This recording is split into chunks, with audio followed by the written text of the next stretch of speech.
नमस्कार दोस्तों, मेरा नाम है अजय। आप सभी का अजय ऑनलाइन फ्री क्लास में स्वागत है। अगर आप हमारे चैनल में नए हैं तो चैनल को सब्सक्राइब करें और बेल आइकन को प्रेस करें। और आपने हमारा पुराना वीडियो नहीं देखा है तो उसका लिंक नीचे डिस्क्रिप्शन बॉक्स में दिया हुआ है, आप वहां से जाके देख सकते हैं या ऊपर का आई बटन को क्लिक करके देख सकते हैं। और आप हमारे चैनल में नए हैं तो आप हमारे Facebook channel Ajay online free class से भी जुड़ सकते हैं। और आपको हमारे वीडियो से रिलेटेड पीडीएफ चाहिए तो आप हमारे Telegram channel Ajay online free class से भी जुड़ सकते हैं। यहाँ से आपको हर वीडियो के पीडीएफ मिल जाएंगे, इंपॉर्टेंट पीडीएफ भी मिलेंगे और डेली करेंट अफेयर्स भी। चलिए दोस्तों, आज हम जानेंगे वानिकी के महत्वपूर्ण टॉपिक आपका वन मृदा के बारे में जानेंगे। किसके बारे में जानेंगे हम? वानिकी के महत्वपूर्ण टॉपिक वन मृदा के बारे में। किसके बारे में जानेंगे अपन? वन मृदा के बारे में जानेंगे। सबसे पहले जान लेते हैं कि वन मृदा क्या है।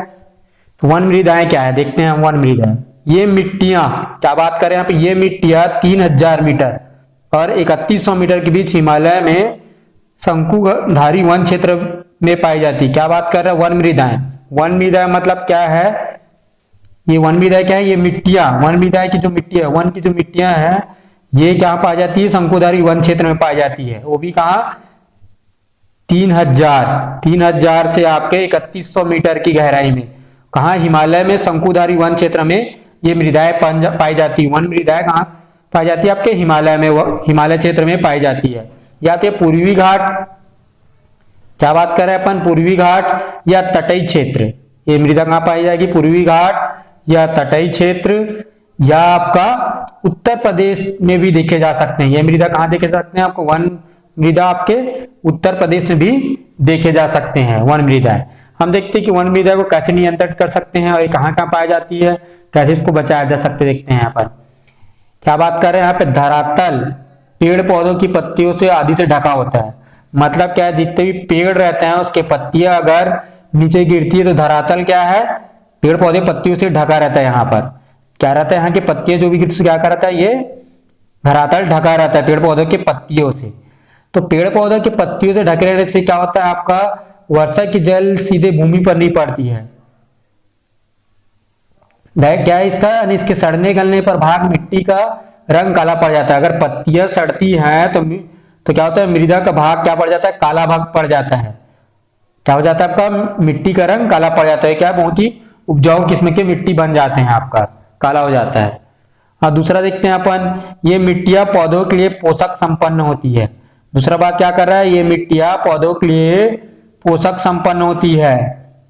और तीसरा क्या है आपका? इनमें चाय, कहवा, मसालों, क्या बात कर रहे हैं? इसमें चाय, कहवा, मसालों के अतिरिक्त गेहूं, चावल, मक्का आदि का उत्पादन किया जाता है।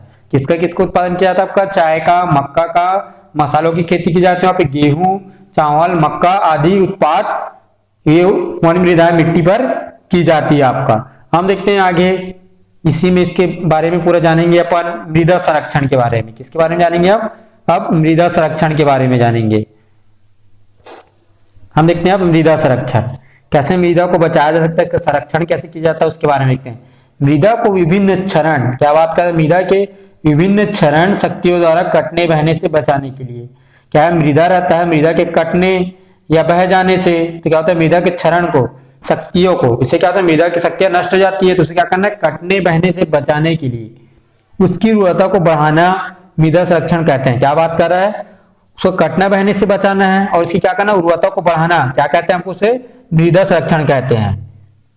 कटने बहने को बचाना और उसकी उर्वरता को बढ़ाना मृदा संरक्षण कहलाता है। अब हम चलते हैं आगे, इसी के बारे में बात करेंगे। मृदा संरक्षण के क्या क्या उपाय हैं उसके बारे में। सबसे पहला मृदा संरक्षण का अपन उपाय देखते हैं। इसको अपने क्या किया? अनेक भागों में बांटा है। ये भी क्या से बहुत ही इंपॉर्टेंट डायरेक्ट क्वेश्चन पूछ सकते हैं। मृदा संरक्षण के उपाय देखते हैं अपन। सबसे पहला उपाय आपका वृक्षारोपण, दूसरा है घास, तीसरा है मेड़ बनाकर, चौथा है सीढ़ीनुमा खेत बनाकर, पांचवा आपका पशुचरण, छठवा आपका फसल चक्र, सातवां आपका स्थानांतरित कृषि, आठवां आपका कृषि भूमि को कम से कम समय तक परती रखकर। क्या बात की? आपका कृषि भूमि कम से कम समय तक परती रखकर। पहला पॉइंट अपन देखते हैं वृक्षारोपण। वृक्षारोपण क्या है? वर्षा की जल सीधे भूमि पर नहीं पड़ती है। वृक्षारोपण क्या है? हमने अपन वृक्षा किया है, वृक्षारोपण किया है तो वृक्षा बड़े पेड़ पौधे हैं, मान लेते ये बड़ा पेड़ पौधा है तो क्या जल सीधे भूमि पर नहीं पड़ती है। इसके पत्तियों और शाखाओं से क्या रहता है? पानी डायरेक्ट नीचे भूमि पर नहीं पड़ती है। क्या बात की अपन, पेड़ के पत्तियों और शाखाओं से क्या है, भूमि पर पानी वर्षा क्या है नहीं पड़ती है नीचे। क्या है आपका, वर्षा की पानी आपका पेड़ पौधे से नीचे नहीं पड़ती है। इससे क्या होता है आपका, भूमि पर नहीं पड़ती, इससे क्या होता है, मृदापन को रोकते हैं अपन। वृक्षारोपण क्या करते हैं अपन, मृदापन को रोकते हैं, इससे ही मृदापन का अपन संरक्षण होता है। दूसरा पॉइंट है आपका घास। घास क्या है, अच्छी किस्म के घास या उच्चतम किस्म के घास। घास क्या है, घास भूमि को ढक देती है। हमने देखा कि हरे हरे घास रहती है, पूरा घना घास रहती है, क्या करती है, भूमि को पूरा ढक लेती है। इसकी जड़ें मिट्टी को जकड़ कर रखती है। क्या करती है, घास की जो जड़ें रहती है, आपने देखा घास की जड़ें रहती है वो मिट्टियों को या मृदा को बहुत जकड़ कर रखती है और एक घने किस्म की रहती है। जकड़ कर इससे क्या होता है, अपरदन से बचाती है। अगर घास जकड़ कर रखती है तो मृदा क्या करती है, संरक्षण करती है और उसे अपरदन से बचाती है। तीसरा आपका क्या है, मेड़ बनाकर। मेड़ बनाकर क्या है, वर्षा से होने वाली मृदा अपरदन से रोकता है। मेड़ से क्या होता है, वर्षा से होने वाली मृदा से क्या करता है, रोकता है। इससे क्या होता है, मृदा संरक्षण होता है। और आपका चौथा पॉइंट है आपका सीढ़ीनुमा खेत बनाकर। सीढ़ीनुमा खेत बनाकर हम क्या करते हैं, जलप्रपात को रोका जाता है, जल प्रवाह को रोका जाता है, सॉरी जल प्रवाह को रोका जाता है। अगर हमने सीढ़ीनुमा खेत बनाया है तो जो भी जल प्रवाह रहते हो क्या धीरे धीरे ऐसे रुक कर आएंगे, प्रवाह होंगे। क्या होगा, ऐसे रुक कर धीरे धीरे प्रवाह होंगे सीढ़ीनुमा खेत में। इससे क्या होगा, जल प्रवाह सीधे डायरेक्ट नहीं होगी सीढ़ीनुमा खेत में, इससे क्या होगा, जल प्रवाह रुकेगा। इसलिए क्या कहता है, और मृदापन से संरक्षण होगा सीढ़ीनुमा खेत बनाकर। पांचवा आपका पशु चरण में नियंत्रण। क्या करना है आपका, पशु चरण में नियंत्रण करना है। इससे भी क्या होगा, मृदा संरक्षण का बचाव होगा। छठवा आपका फसल चक्र। फसल चक्र क्या है, फसल चक्र पद्धति अपनाकर मृदापन को भी क्या कहते हैं, नियंत्रण किया जा सकता है। फसल चक्र मतलब इसके अलग अलग चक्र के अनुसार, अलग नियम के अनुसार फसल लेना है, तो क्या करना है, इससे भी अपना मृदा संरक्षण होगा। सातवां पॉइंट क्या है आपका, स्थानांतरित कृषि को रोककर। स्थानांतरित कृषि मतलब क्या है, अपन एक जगह से दूसरे जगह पर बदल बदल कर अपन क्या करते हैं, खेती करते हैं या फसल लगाते हैं। तो स्थानांतरित कृषि क्या करते हैं, रोक कर अपन क्या करना है, मृदा संरक्षण को बचाव करना है, ये बहुत इंपॉर्टेंट है। और आठवां क्या है, कृषि भूमि कम से कम समय तक पड़ती रखकर। मतलब क्या है, कृषि भूमि को कम से कम समय तक क्या रखना है, खाली छोड़ना। उसमें क्या हमेशा फसल रहना है, लेते रहना है ऋतुओं में, अलग अलग ऋतुओं में क्या हमेशा फसल लेते रहना है। अगर आपने हमने खाली छोड़ता है तो वहां पे मृदा संरक्षण क्या होगा, नष्ट हो जाएगा। इससे भी क्या होता है, मृदा संरक्षण का बचाव होता है। हमेशा क्या करना है, उसमें फसल लेते रहना है। आगे हम चलते हैं। अब हमने देख लिया अपन मृदा के बारे में, देखते हैं अब जल संग्रहण के बारे में। इसके बारे में देखेंगे हमने, बहुत इंपॉर्टेंट जल संग्रहण के बारे में देखेंगे, ये भी वानिकी के टॉपिक से बहुत इंपॉर्टेंट। इसका अर्थ है, इसका अर्थ क्या, स्थानीय क्षेत्र। स्थानीय क्षेत्र जहाँ के लोग स्थानीय रहते हैं, जहाँ वर्षा जल भूमि पर क्या है, गिरता है, प्रभावित होता है। जहाँ क्या रहता है कि स्थानीय क्षेत्र रहता है, जहाँ पे क्या रहता है, वर्षा जल भूमि पर गिरता है। क्या है, वर्षा का जल क्या करता है आपका, भूमि पर गिरता है, तो वह प्रभावित होता है, वह जल का संग्रहण करना। जो भी आपको वर्षा होगा बादल से, उसको क्या जल को संग्रहण करना या उसको क्या संरक्षित करके रखना, ये क्या कहलाता है, आपका जल संग्रहण करना कहलाता है। हम देखते हैं जल संभर प्रबंधन। जल संभर प्रबंधन क्या है, इसको देख ले। जल संभर प्रबंधन मिट्टी और जल संरक्षण पर क्या करना है, जोर दिया गया। जल संभर प्रबंधन के द्वारा क्या दिया, जोर दिया गया आपका मिट्टी और जल संरक्षण पर जोर दिया गया। तो जल संभर प्रबंधन में क्या कार्य करती है, इसको क्या जोर दिया गया, इसको देखते हैं। जल संभर प्रबंधन, जल संभर समुदाय का उत्पादन क्या करती है, जल संभर एक प्रबंधन है, वो क्या जल संभर समुदाय का उत्पादन करती है एवं आय को बढ़ाता है और सूखे एवं बाढ़ में भी कमी लाता है। जल संभर प्रबंधन है जो जल संभर समुदाय बनाता है और उत्पादन एवं आय को क्या करता है, बढ़ाता है और सूखे एवं बाढ़ में कमी लाता है। क्या करता है, सूखे एवं बाढ़ में कमी लाता है। हम देखते हैं जल संग्रहण के उसके परंपरागत विधियां, इसकी भी विधियां, अलग अलग प्रकार की विधियां हैं। भारत में अधिकाधिक वर्षा जल को भूमि पर गिरता है। भारत में क्या जितने भी वर्षा होते हैं अधिकाधिक क्या करते हैं, भूमि पर गिरता है।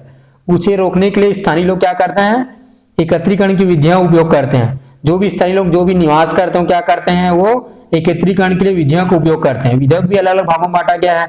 इसकी विधियां पहले छोटे गड्ढे तथा झीलों, क्या बात किया, छोटे गड्ढा बना लेंगे अपन, उसमें झीलों तालाबों को खुदाई कर क्या करते हैं अपन, छोटे गड्ढा बनाकर उसे पानी का संरक्षण करेंगे और संग्रहण करेंगे, या झीलों तालाब बनाकर। अभी भी क्या तालाब का खुदाई हो जा रहा है, गांव गांव में तालाब का क्या कर रहा है, खुदाई हो रहा है, उसे क्या बोले गोदी हो रहा है। गांव गांव में क्या हो गया, रोजगार का साधन उपलब्ध हुआ ऐसे तालाबों से। तो इससे क्या होता है, वहां जल संग्रहण भी होगा, जिससे क्या होगा, फसल को लाभ होगा।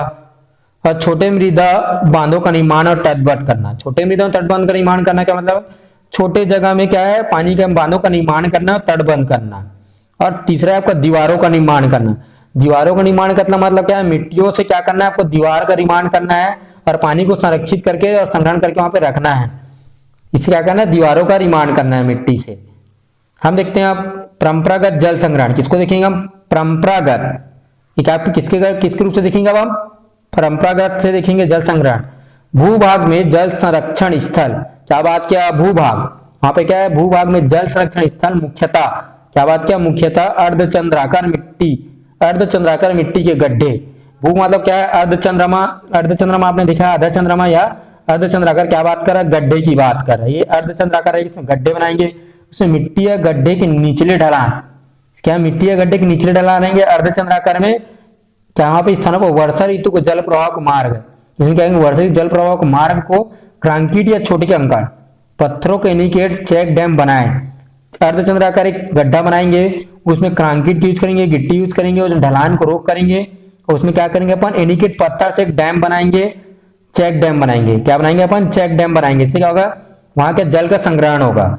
तब उसके लाभ देखते हैं, जल संग्रहण करने से लाभ क्या होगा, भूमि में संग्रहित जल वाष्पित नहीं होता है। हमने देखा कि तालाब या मिट्टी जहाँ खुदाई किया रहता है, गांव में तालाब रहता है, वहां पे क्या रहता है आपका, भूमि जो जल संग्रहित रहता है तालाब में, उसमें क्या होता है, जल वाष्पित नहीं होता है। क्या होता है आपका, जल वाष्पित नहीं होता है। दूसरा क्या है, मच्छरों को प्रजनन को नहीं बढ़ाता है। जो भी तालाब या पानी रहता है वहां क्या रहता है, वो मच्छरों के प्रजनन को नहीं बढ़ाता है। तो आशा करता हूं दोस्तों आप सभी को हमारा वीडियो बहुत ही अच्छा लगा होगा। तो आप हमारे वीडियो को लाइक करें, सब्सक्राइब करें और शेयर करना ना भूलें। आप सभी का बहुत बहुत धन्यवाद।